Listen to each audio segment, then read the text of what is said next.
There's no feeling more intense than starting over. If you deleted your homework the day before it was due, as I have, or if you left your wallet at home and you have to go back after spending an hour in the commute. If you won some money at the casino and then put all your winnings on red but it came up black. If you got your best shirt dry cleaned before a wedding and then immediately dropped food on it. If you won an argument with a friend and then later discovered that they just returned to their original view. Starting over is harder than starting up. If you're not ready for that, like if you've already had a bad day, then what you're about to go through might be too much. Feel free to go away and come back. I'll be here. Alright, thanks for coming with me on this trip. I'll understand if you have to take a break at any point. Just find a safe place to stop and quit the game. And don't worry, I'll save your progress, always. Even your mistakes.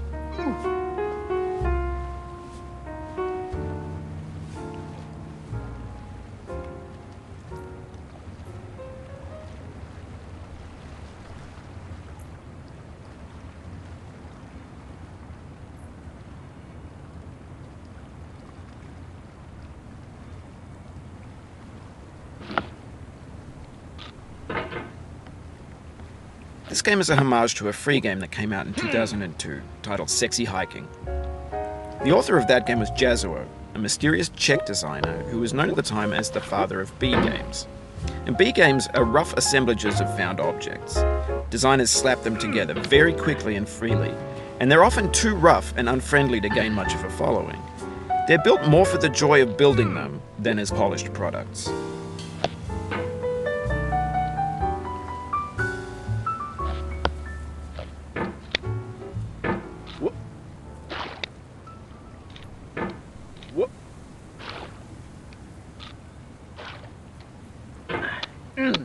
In a certain way, Sexy Hiking is the perfect embodiment of a B game. It's built almost entirely out of found and recycled parts, and it's one of the most unusual and unfriendly games of its time. In it, your task is simply to drag yourself up a mountain with a hammer. And that act of climbing, in the digital world or in real life, has certain essential properties that give the game its flavor. No amount of forward progress is guaranteed. Some cliffs are too sheer or too slippery.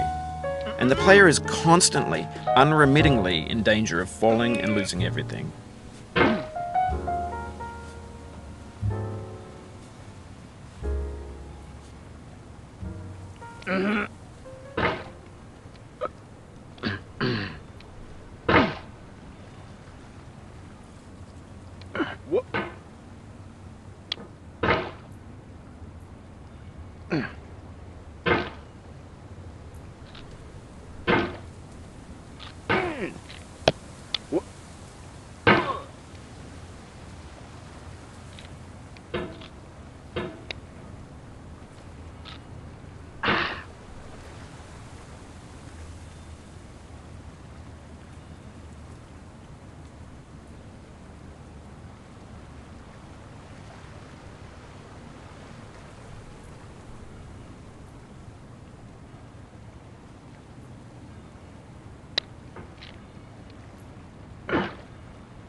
Anyway, when you start sexy hiking, you're standing next to this dead tree that blocks the way to the entire rest of the game.